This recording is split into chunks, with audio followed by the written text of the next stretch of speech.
Hi, everybody. This is Jonah. Thank you for joining in. Thank you for tuning in actually at the Empower and Thrive Holistic Approach in Business podcast, episode number 9. Who could believe it's number 9? So, week 9 that we are into this live talks. Today, here we have a special guest. This is Catherine Chadwick. I will do a quick introduction about Catherine. So I'm going to leave the floor to her to do a more complete and more on the point, actually, introduction. Catherine is a therapist working with hypnotherapy and integral eye movement therapy. Very interesting, this one, Catherine. Specializing in helping people with fear of public speaking, social anxiety, and stop smoking. Today, we are not here about all of these topics, which Catherine is an expert, but we're going to go and we're going to dive into something different: relaxation and productivity. Catherine, the floor is yours. Thank you so much for being my special guest. Please make the introductions and tell our audience who you are, what you do, and what is that you're talking today. So thank you, Iona. So yes, so as Iona said, I'm a therapist working with hypnotherapy and integral eye movement therapy. And I've been a therapist for many years. And prior to working with psychological therapists, I worked with bodywork therapists. So I did things like craniosacral therapy and others. And so the connection between the body and the mind is, a very obvious one to me, having done those trainings. And I became, very interested in when you train as a hypnotherapist. There's a lot of talk about relaxation, how you help people to relax, and so on. But in addition to that, I came across a psychologist called Ernest Rossi, and he had particularly interesting information about how the body responds to relaxation, and how you can make use of that to actually work better, in effect. Do you want me to just carry on talking, Yona, or do you want to ask me questions? Or No, we can model that based on questions. But if you want to carry on with a little bit more of information about the work you do, that's perfectly fine. yes. Thank you. So so basically, one of the questions Yona asked me was, why don't we allow ourselves to relax during the working day? And I think that it's very much a conditioned thing, for people to think that they're weak or they're lazy if they just can't, continuously work for hours on end without a break, um, or that we're letting ourselves down, that kind of thing. And um, I think that some of that is, how things have evolved. Certainly, when I first started work, we had a 15-minute break in the morning, an hour for lunch, a 15-minute break in the afternoon, and that was part of your contract. I mean, it was written into your contract. Um, I think part of it comes from a lack of understanding about how the body works, and we have separated the mind from the body very much, and think that the mind operates separately from the body, which in fact isn't the case. If we take the nervous system has two branches to it. So it has what's called the sympathetic nervous system and branch, and the parasympathetic branch. So the sympathetic branch could be called the active, arousing aspect of the nervous system. And the parasympathetic is the complete opposite. So it's the relaxation and rejuvenation part of the nervous system. And these two are meant to work together. And if you've got them nicely balanced, then you will feel quite sort of peaceful and focused and able to do what you want to do. So if you think of a cat, for example, if you see a cat protecting its territory, for example, say against another cat, it'll be very much focused and very tense. And then when things have calmed down, it'll be fast asleep by the fire. And this is an example of the nervous system in action, able to respond, but also able to relax.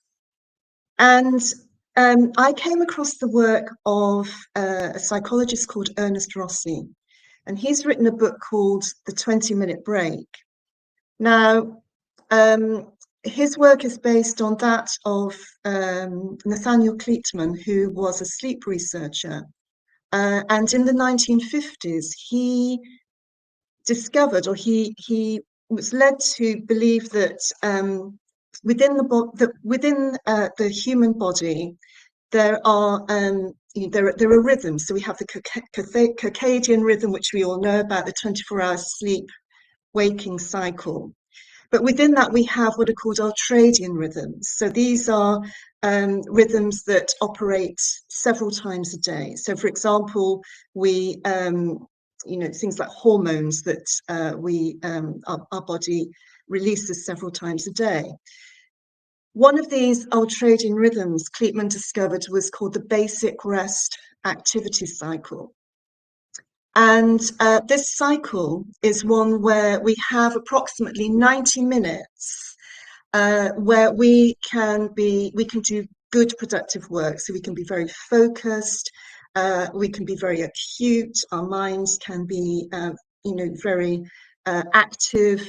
And then we've probably all experienced this, that we'll start to feel a bit fuzzy and spaced out. Maybe we make mistakes, that kind of thing.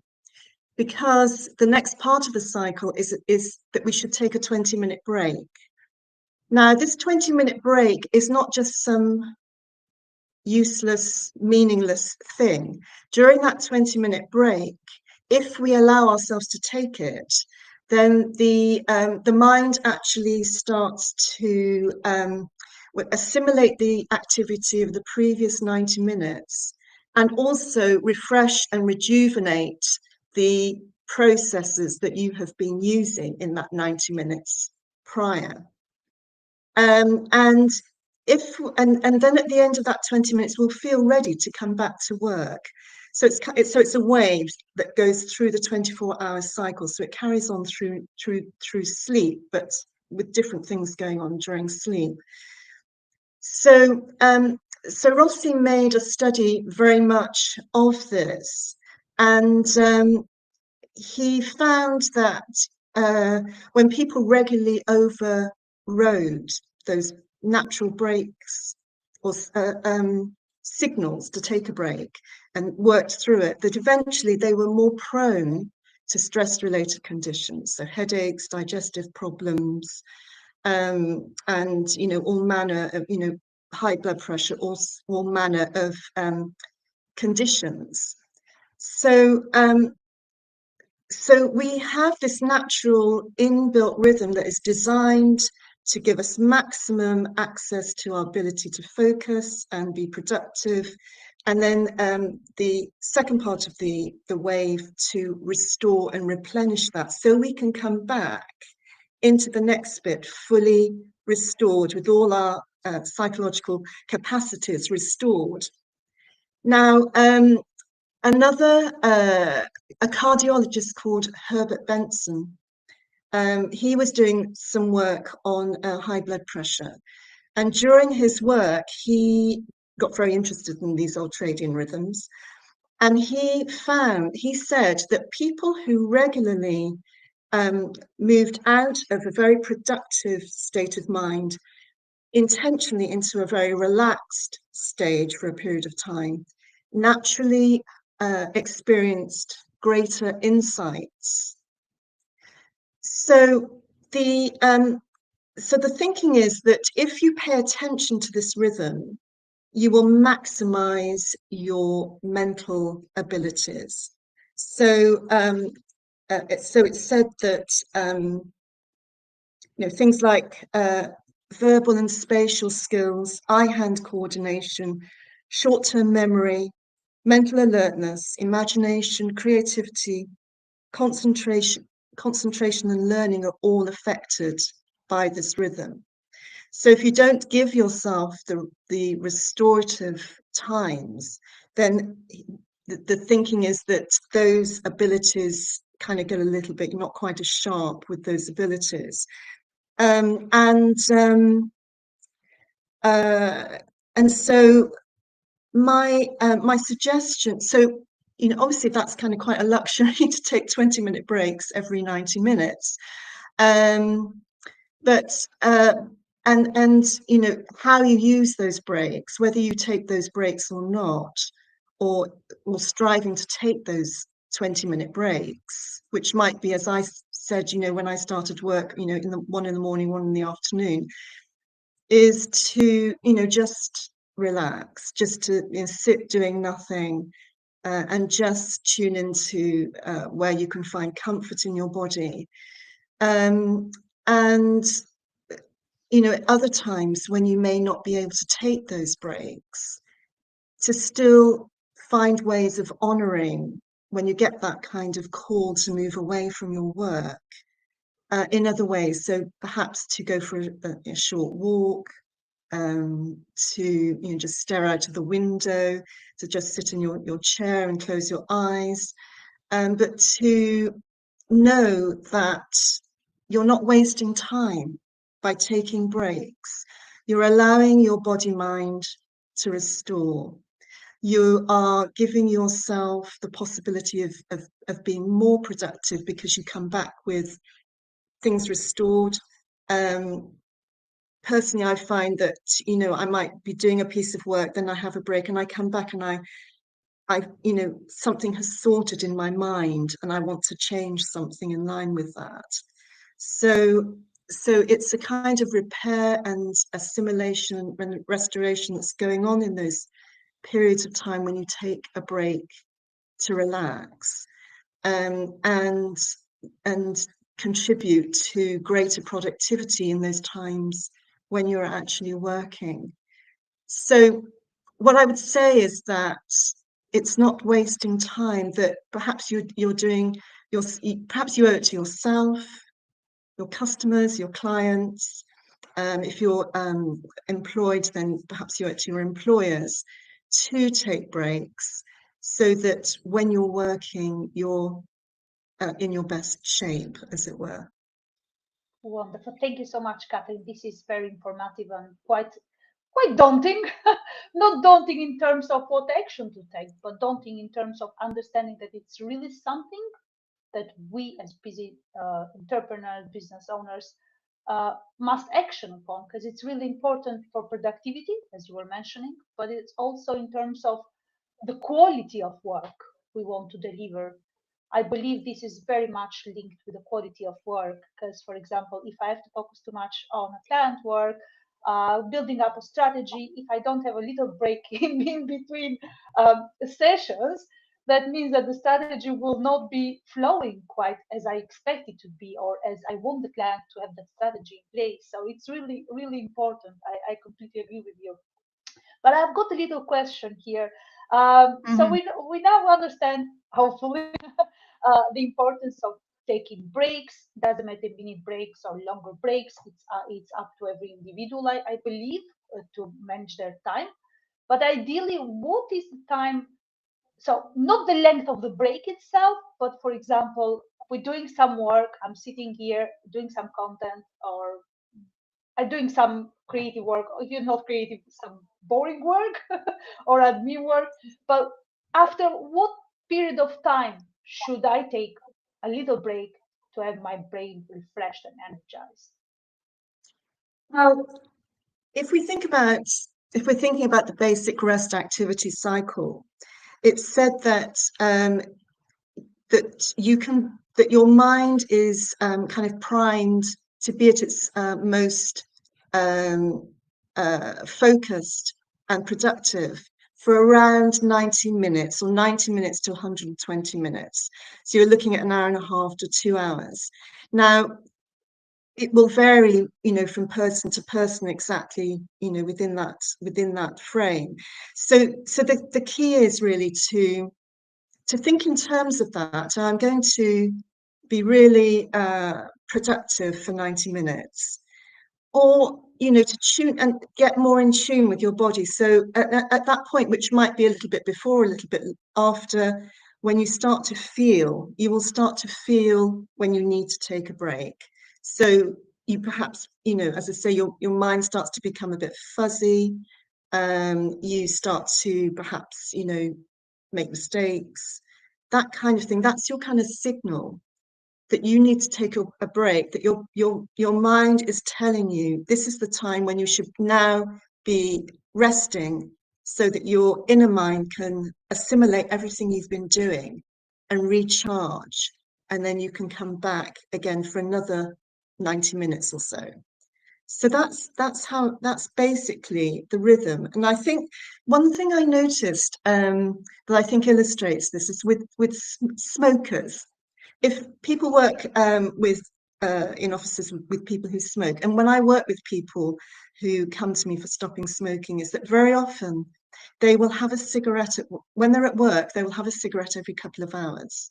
They get the cigarettes, they go out of the office, they go downstairs, they go outside, have a little smoke, and then they come back.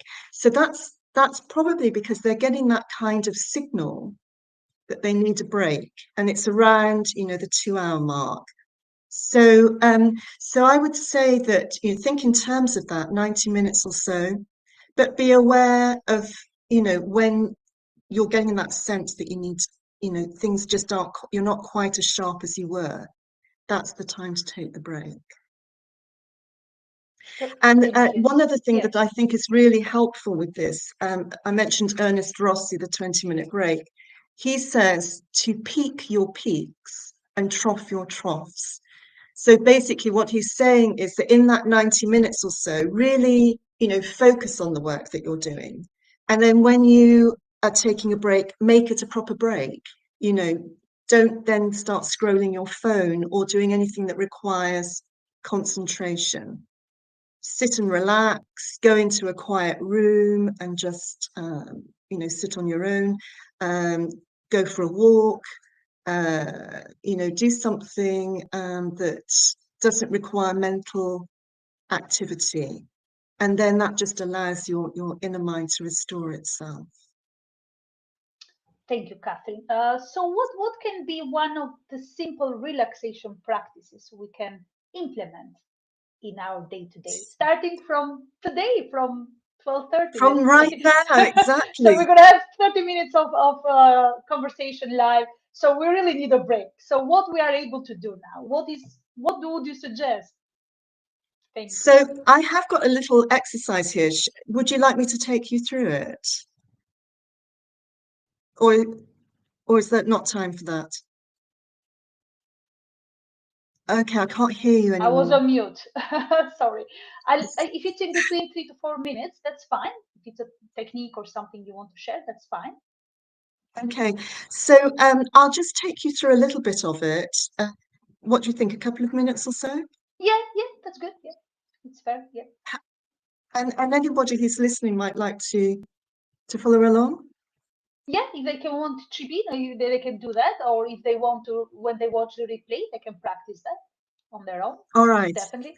Okay. So this is a very, very simple one, and I chose this one because you can literally just do it where you are if you want to. So so I'll just talk you through it, and if you like, you can follow along. So so the first part of it is to just settle down comfortably in your chair, and you can also do this on a bed if you have that luxury. And I would just close your eyes, because when you close your eyes, you cut out external distractions. Catherine, do you want me to do that on live? I can do that. If you would like to, Yeah. I'll close my eyes for a second, but please guide me. Thank you. You're quite safe. And just take a few moments to notice your breathing.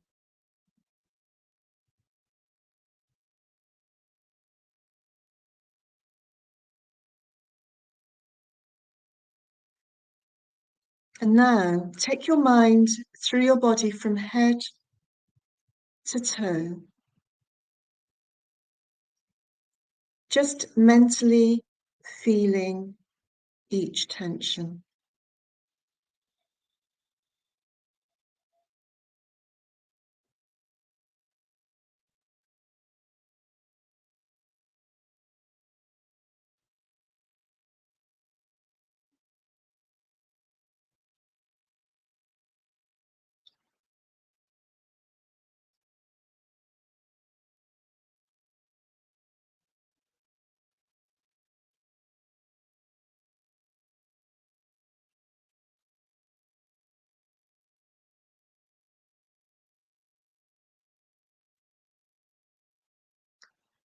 And now take your attention into your right hand and let it rest there for a few seconds.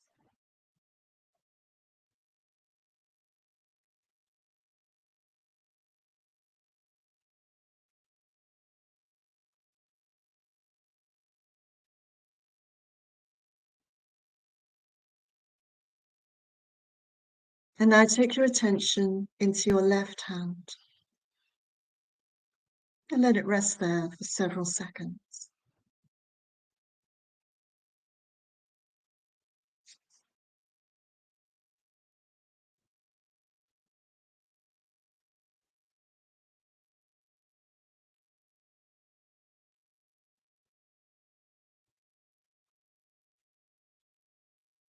And now take your attention into your right foot and let it rest there for several seconds.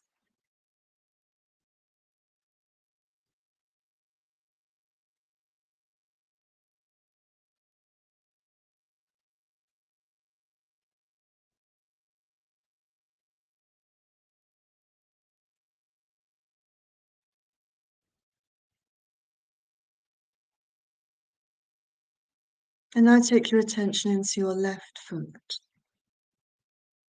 and let it rest there.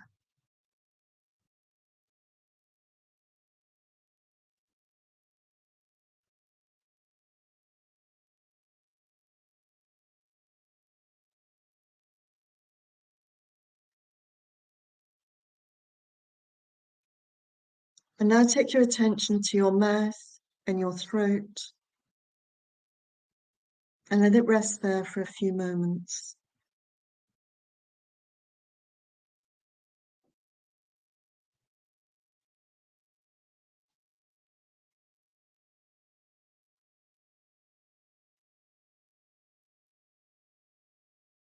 And once more, take your attention into your right hand.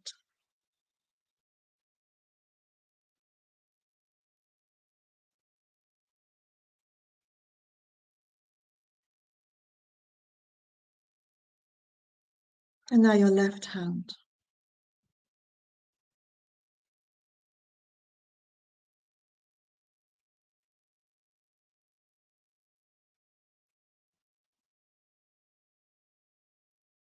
Now take your attention into your right foot.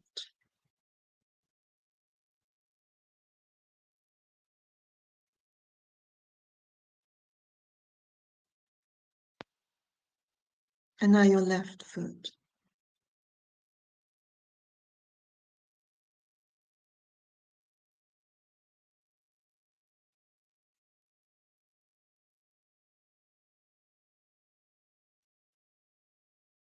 And now take your attention to your mouth and your throat and just let it rest there.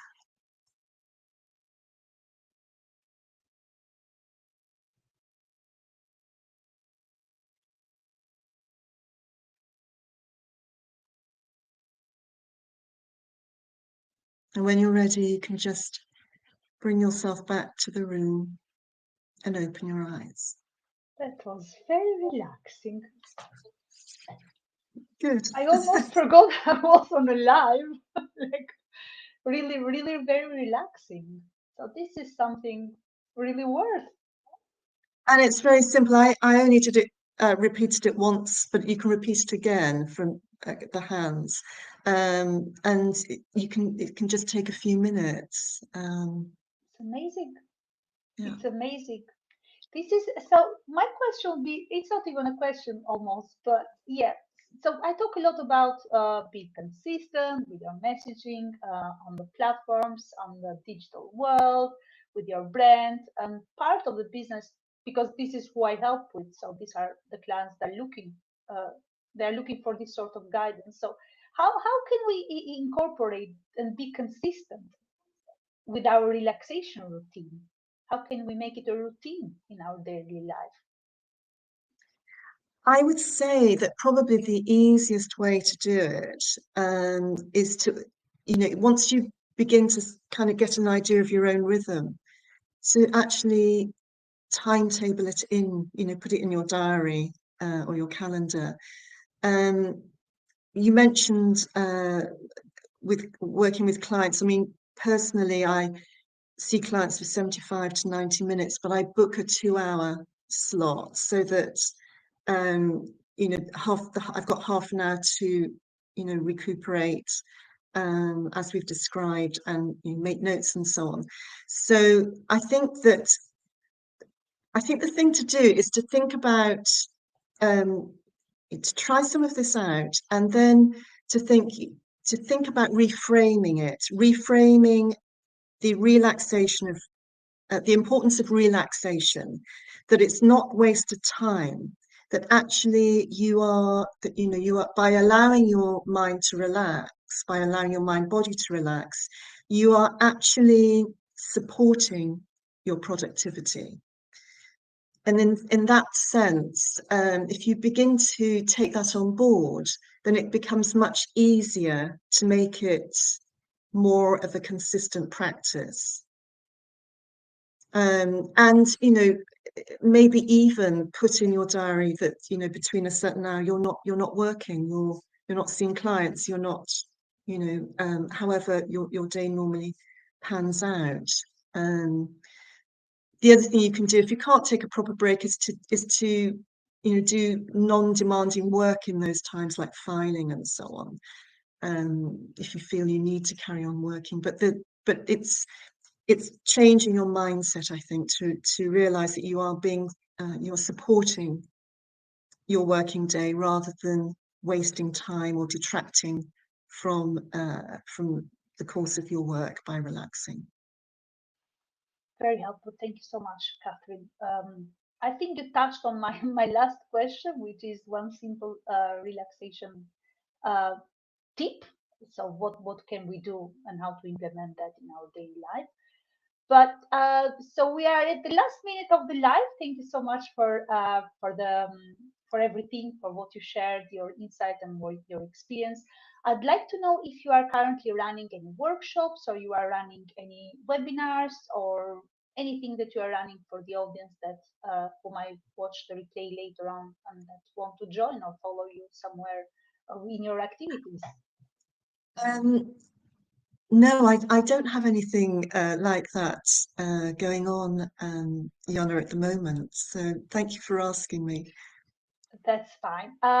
So everybody, if you hopefully you will watch the replay later on, or if you are watching the live, please pop any question to Catherine. You can pop them to me or in the comments, and then I'll direct them to Catherine as she is the expert in the relaxation and productivity techniques.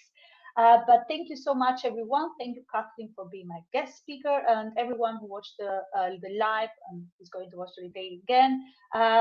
Tune in for next week for another episode number 10 with another guest speaker, and I'll see you soon.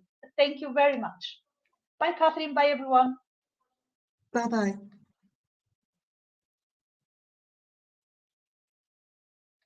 Right, we're off.